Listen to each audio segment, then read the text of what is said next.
tarde conversaremos con Andrés Ignacio Silva, es abogado pero también consultor político y especialista en marketing. Esta situación de el mundo hoy en día con tantos problemas políticos, económicos, sociales, las grandes empresas necesitan personas que las asesoren en el marketing político. En Venezuela, ¿quiénes están trabajando en esa área? Es así, embajador. El marketing político además es un área que en Venezuela desde hace mucho tiempo no se le pone la atención necesaria. Sabemos que en Venezuela hay muy buenas firmas de mercadeo tradicional, mercadeo digital, de comunicaciones amplias, gestión de crisis, relaciones públicas, pero ya directamente el área que es la consultoría política es un área a la que se le ha dedicado poco tiempo. Hay algunas firmas, está por ejemplo la firma liderada por Israel Gómez, está Love Consultancy con Giulio Cellini y Pablo Quintero. Hay varias que se dedican al tema, pero no hay lo suficiente, porque cuando nosotros vemos hoy en día en el contexto, sobre todo de inversionistas internacionales que quieren venir a Venezuela, el rol de la consultoría política está en ayudarlos a entender el entorno, analizar qué necesitan las empresas y de ahí en adelante ser una especie de digamos que los inversionistas, las inversiones son un tren y ese tren necesita un carril que les enseñe por dónde navegar mejor el panorama venezolano. Claro que durante el tiempo del presidente Chávez y el presidente Maduro era difícil porque había una visión globalista de partido único.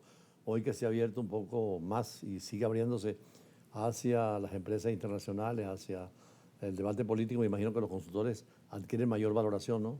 Es necesario, sobre todo en dos sectores específicos. El primero, el de la comunicación política como tal, que es aquella donde hay que entender, hay empresas que pueden buscar los servicios de una empresa tradicional de comunicaciones o de mercadeo, pero aquí en Venezuela el tema político no se puede dejar a un lado. Y es necesario tener consultores y analistas que manejen muy bien el tema político para asesorarlos en esa área y que no cometan algunos errores o que no comuniquen de una manera que no se adapte al público venezolano. Y está el segundo tipo de consultoría política necesaria, que es el llamado lobby, lo que en España llaman asuntos públicos, que justamente es lo que le va a permitir a los inversionistas extranjeros y a las empresas locales lograr crear ese mapa de stakeholders a través del cual ellos pueden identificar los públicos y los canales necesarios para poder avanzar sus inversiones, pero al mismo tiempo lograr gestionar esas relaciones necesarias con los entes públicos, con los organismos, con los funcionarios, que son los que los van a ayudar a conseguir posiciones favorables en el país. Al margen de lo ideológico o lo teleológico, el hecho es que hay un cambio en Venezuela político, hay dos sectores que se definen de oposición y de gobierno que se han llegado a acuerdos para elegir el Tribunal Supremo, el Consejo Electoral y por supuesto para enrumbar a los candidatos políticos que aspiren. Esos candidatos o esos partidos o esos movimientos necesitan esa consultoría, ¿no? Sí lo necesitan. Primero porque hay un problema muy grave de comunicaciones que se ha dado en la política venezolana desde hace mucho tiempo. El eje central es la falta de transparencia que la ciudadanía percibe con sus actores políticos, tanto de oposición como de gobierno, y un buen analista político tiene la labor de ayudarlos a entender los procesos que están atravesando, sobre todo en estos momentos el proceso de diálogo y negociación entre las dos asambleas nacionales, y después enseñarles cómo es la mejor manera de comunicarle a la ciudadanía qué es lo que se está haciendo, por qué eso les beneficia, y a través de esa asesoría facilitar que la ciudadanía misma sienta que también son parte de ese proceso de negociación. En un proceso como el venezolano habría dos etapas, una del movimiento o del partido, del sector que va a apoyar a un determinado candidato y otro el del candidato.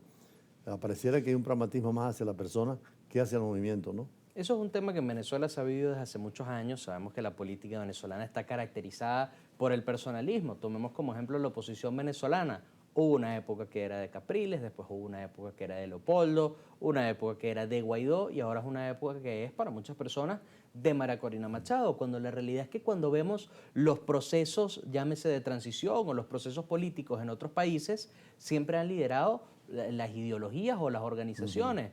En España se tuvo la ideología de la libertad, la transición democrática, cuando entra Adolfo Suárez al poder. En los Estados Unidos los movimientos siempre se lideran como republicano o como demócrata, con la excepción actual del movimiento MAGA de Donald Trump, pero Y aún así aquí se entre identifica como socialdemocracia MAGA. y socialcristianismo en toda la etapa del 58 hasta ahora. Pero con Chávez era más bien una política personalista que además consagraba al heredero, ¿no?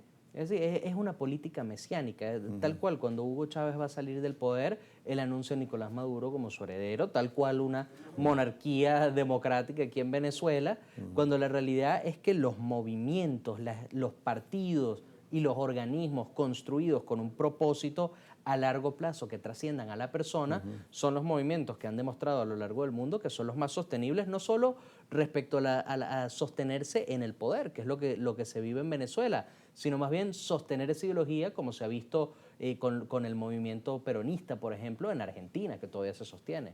Aun cuando hay también movimientos que son, digamos, de masas, que son los grandes partidos políticos, o de élites, que son pequeños círculos y algunos personalistas. Yo creo que la campaña electoral venezolana próxima será muy personalista en ese sentido, ¿no? Es lo más probable. Eso es algo que preocupa mucho desde el punto de vista de la consultoría del análisis político, porque se están repitiendo aquellos patrones que han cometido tantos errores durante tantos años. Hay que construir un movimiento que trascienda a los líderes. Es por eso también que durante años, cuando la oposición lideraba un movimiento y ese movimiento se estancaba, ese estancamiento iba directamente de la mano con que quien se estancaba era el líder. Entonces hay que encontrar una manera de construir esos movimientos y de construir aquellos proyectos que tengan un objetivo común independientemente de la persona, como el que se construyó en su momento en la ciudad de Medellín. Ahora, por ejemplo, en Colombia fue un movimiento personalista fundamentalmente. Argentina ya lo mencionabas. Brasil sí hay algo de política de fondo, pero también son personalidades.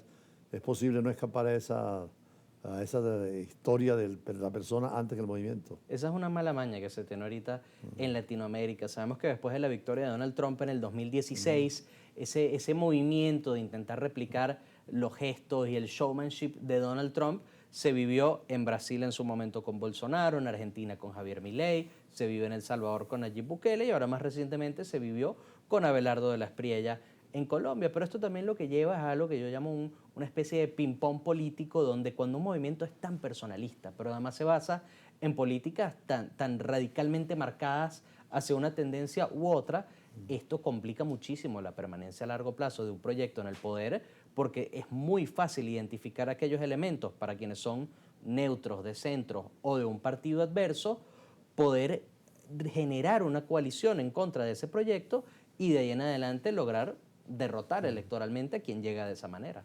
Hace mucho fuimos como observadores en la campaña electoral de Kennedy, en la época de las primarias contra Humphrey. Y salió un famoso libro que se llamaba How to Make a President, cómo hacer un presidente. ¿Es posible esa receta ahorita en Venezuela, How to Make a President?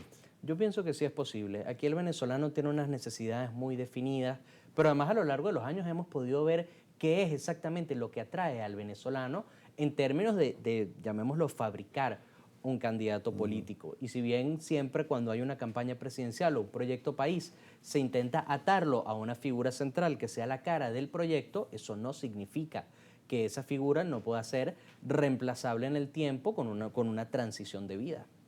Y en cuanto a las atribuciones que debe tener esa persona, las virtudes, cómo venderlas, porque en la política se vende también al candidato, ¿no? Es así. Lo primero es, como comentaba anteriormente, que esta persona tenga un proyecto definido desde mucho antes de que arranque su campaña o de que arranque el proyecto. Hay muchas personas que piensan que simplemente por moverse bien en redes sociales o por tener algún tipo de atractivo político, y esa persona puede ir haciendo su campaña y si llega al poder, ahí veremos, el famoso, ahí vemos cuando lleguemos. Esta persona tiene que tener muy claro sus prioridades, sus fortalezas, sus debilidades. Tiene que resaltar aquello que necesita el venezolano, la transparencia, la buena comunicación, la empatía, y de ahí en adelante, una vez se vaya concretando ese proyecto, como dije anteriormente también, es muy importante la transparencia, que en todo momento del proyecto el ciudadano se sienta parte, porque cuando yo simplemente sigo un líder, me puede llamar la atención, me es interesante, pero aparece otro líder atractivo y puedo cambiar de bando. Cuando se logra construir un proyecto empático a través del cual el ciudadano se ve reflejado y quiere formar parte de lo que se está construyendo, es ahí donde logramos que los proyectos trasciendan a solo un líder. Andrés Ignacio Silva es abogado, consultor jurídico, además consultor político, fundamentalmente de grandes movimientos y de los jóvenes consultores políticos venezolanos.